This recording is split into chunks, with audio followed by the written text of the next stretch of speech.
साम दाम दंड भेद ईडी राज्यपाल सुप्रीम कोर्ट सबके साथ इस्तेमाल करके महाराष्ट्र में भारतीय जनता पार्टी ने अपनी युति की सरकार बना ली। एक नाथ शिंदे को ईडी के सहयोग से मैं 3 बार कह रहा हूं, अगर ईडी नहीं होती तो महाराष्ट्र में आज के दिन बीजेपी की सरकार नहीं होती। ये ईडी के घोड़े पे सवार हैं और ईडी के घोड़े पे सवार होकर समझते हैं कि हम किसी को भी जीत सकते हैं, क्योंकि ये हमारा अश्वमेध का घोड़ा है। पहली बार किसी देश के राज्यपाल ने पद की गरिमा की मां बहन कर दी। क्या कर रहा है? पहले भी की थी। नहीं, इससे ज्यादा क्या करेगा? मिठाई खिला रहा है। दोस्तों आदाब है, मैं निसमत खान हिंदवाइट से, मेरे साथ है रविंदर कुमार जी। रविंदर कुमार जी बहुत बहुत स्वागत है। रविंदर कुमार जी, ड्रामा हुआ है महाराष्ट्र में, कभी कुछ फडणवीस को तो आप पीछे ले गए हैं, डिप्टी चीफ मिनिस्टर फडणवीस को तो डिप्टी चीफ मिनिस्टर बना दिया। दो बार का चीफ मिनिस्टर होते डिप्टी बन गया। चेहरे मोहरे से ही लग रहा था कि उसको गाली दी जा रही है। और जिस तरीके से चेंज हुआ है, आगे क्या कहता है? सरकार चलेगी कि बीजेपी के ने अपना एक स्टूज बिठा दिया वहाँ पे? क्या चीज़ है आखिर जिसके बारे में? एक कहावत है कि साम दाम दंड भेद। जी। उसमें एक और शब्द जोड़ लीजिए, साम दाम दंड भेद ईडी राज्यपाल सुप्रीम कोर्ट सबके साथ इस्तेमाल करके महाराष्ट्र में भारतीय जनता पार्टी ने अपनी युति की सरकार बना ली। और लेकिन बनाने के बाद उनके चेहरे पे मातम छाया हुआ है। अब मातम की हद यह है कि कल भारतीय जनता पार्टी के कार्यकर्ताओं ने, ऑफिस बियरर्स ने एक ऑफिशियल जश्न मनाया था जिसमें फडणवीस नहीं गए। और फडणवीस वहाँ पर जो है कार्यकारिणी की बैठक थी राज्य की भारतीय जनता पार्टी की, उसमें भी नहीं गए। तो फडणवीस आज के दिन कोप भवन में जाके बैठ गए हैं और वो नाराज हैं, क्योंकि एक आदमी जिसको लगातार पिछले 10 दिन से कहा जा रहा था ये महाराष्ट्र की राजनीति का चाणक्य है, बाकी जिसने सरकार बनवाई, जिसने सरकार गिरवाने में भूमिका निभाई है, तो उस चाणक्य की हालत जो है, जो दिल्ली में बैठे हुए चाणक्य हैं, ट्रेडमार्क तो अमित शाह का है, तो उन्हें चाणक्य कहते हैं। हाँ। तो उन्होंने कहा बेटा मेरे रहते हुए तो चाणक्य नंबर 2 कैसे बनेगा? तो उन्होंने उसके ऐसे पत्र पर जो है कतर दिए कि ना वो उड़ने काबिल बैठे हैं, ना वो चलने काबिल बैठे हैं, और वो जो है एक तरह से घर में उदास बैठे हैं। तो ये एक तरह से विडंबना है महाराष्ट्र की राजनीति की।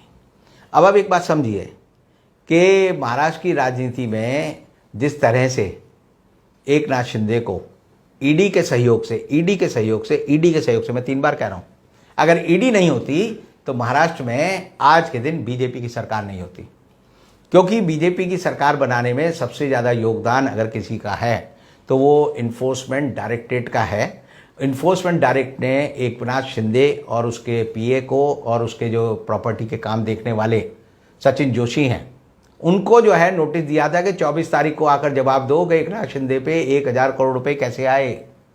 एक नाथ शिंदे 1000 करोड़ का आदमी है, और जो दूसरे विधायक हैं वो भी, उनके पास भी नोटिस आए हुए हैं। किसी के पास सीबीआई का आया हुआ है, किसी के पास ईडी का आया हुआ है, किसी के पास जो है इनकम टैक्स का आया हुआ है। आप देखिए, नोटिस देना जो है इनकम टैक्स और ईडी का एक तरह से विशेषाधिकार नहीं है आज के दिन, ये उसका राजनीतिक कर्तव्य है कि भारतीय जनता पार्टी की सरकार को बनाने के लिए चुनाव आयोग के बाद ईडी और ये सारी संस्थाएं जो हैं आज के समय में भारतीय जनता पार्टी की गुलाम हैं, और इसीलिए ये अपनी हरकत में जुटी रहती हैं। मैं अक्सर लोगों को कहता हूं कि एक ज़माने में रूस में केजीबी का दबदबा था। जी। पति पत्नी से बात करते हुए बेडरूम में डरता था कहीं ये एजेंट तो नहीं है केजीबी की, और वो सोचती थी कहीं ये ससुरा जो है केजीबी का एजेंट तो नहीं। तो पूरा रूस जो है केजीबी से डरता था। इस तरह चीन में हाल है। वहाँ पीएलए है। पीएलए का काम क्या है? वो सेना भी चलाता है, वो उद्योग भी चलाता है, वो वहाँ के मंत्रियों को भी चलाता है, वो वहाँ की सारे काम जो है पीएलए करता है। और शी जिनपिंग जो है राष्ट्रपति होने के साथ पीएलए के प्रमुख हैं, ये उनकी ताकत है। अब हिंदुस्तान में यही काम जो है ईडी के पास है। अगर आप कहीं सड़क पर खड़े होकर छोले कुलचे खा रहे हैं और ईडी वाला आके पूछे कि भाई ये 70 रुपये के छोले भटूरे खा रहा है, बता कहाँ से आए, तुरंत नोटिस थमा देगा कि तू जो है मनी लॉन्ड्रिंग कर रहा है, काले धन का दुरुपयोग कर रहा है, उपयोग कर रहा है, तू जो है आ जा हमारे कार्यालय में, हम तेरे को वैसे ही ग्रिल करेंगे जैसे राहुल गांधी को किया था 50 घंटे। जी उसको। और अब सोनिया गांधी को करेंगे। जी जी। और अब शरद पवार को बुला लिया है इनकम टैक्स वालों ने। आप समझिए इनकी बेवकूफ़ी की वजह से जो आदमी सरकार के बेवकूफ़ी के कामों के खिलाफ नहीं है वो हो जाता है। शरद पवार के जीतने का एक बड़ा कारण ये रहा कि उन्होंने महाराष्ट्र में जिस दिन चुनाव होने थे, वोट पड़ने थे, उससे एक दिन पहले शरद पवार को कहा तुम ईडी के दफ्तर आ जाओ। और शरद पवार ने ईडी के उस नोटिस का ये फ़ायदा उठाया कि उनकी पार्टी जो नेशनल कांग्रेस पार्टी है उसको इतने वोट मिले जितनी उन्होंने उम्मीद नहीं की थी। तो ईडी का दुरुपयोग जो है ज़रूरत से ज़्यादा, अगर किसी आदमी को अमृत भी पिला दोगे ना तो उससे मर जाएगा। तो दवा भी जहर बन जाती है ज़रूरत से ज़्यादा हो तो। लेकिन ये बात इन लोगों को समझ नहीं आती। ये ईडी के घोड़े पे सवार हैं और ईडी के घोड़े पे सवार होकर समझते हैं कि हम किसी को भी जीत सकते हैं क्योंकि ये हमारा अश्वमेध का घोड़ा है। राम जी ने भी अश्वमेध का घोड़ा दौड़ाया था, पहले भी दौड़ाते थे। तो ईडी जो है बीजेपी के लिए अश्वमेध का घोड़ा है और ये इस घोड़े का दुरुपयोग जितना ये करना चाहते हैं कर रहे हैं। अब आपने देखा होगा कि सुप्रीम कोर्ट ने एक बयान दिए, 2 बयान दिए कि पहला तो सुप्रीम कोर्ट का फैसला आया, उसे हम एक तरह से फैसला ही है कि ये आया कि जो विधायक डिस्क्वालीफाइड हो रहे हैं उनकी डिस्क्वालिफिकेशन का फैसला जो है 11 जुलाई तक टाल दो। यानी जो आदमी, उसमें एकनाथ शिंदे भी है, एकनाथ शिंदे और उसके साथ टोटल 16 लोग हैं जो डिस्क्वालीफाइड हो जाते, उन पे तो सुप्रीम कोर्ट ने रोक लगा दी।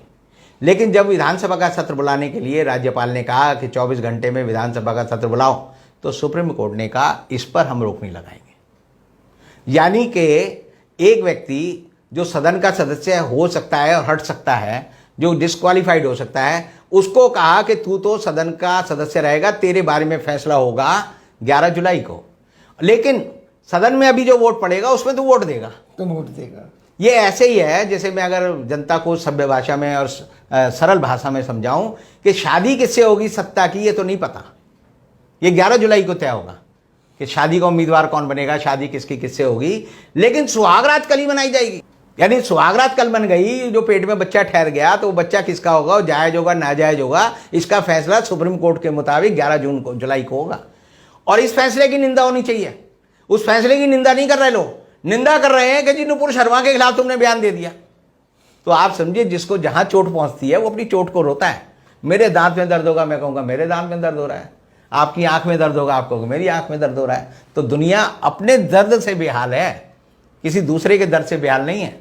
और सुप्रीम कोर्ट ने जो गलत फैसला दिया, उस फैसले की वजह से महाराष्ट्र में आज के दिन मैं कह सकता हूं कि एकनाथ शिंदे की सरकार बनी।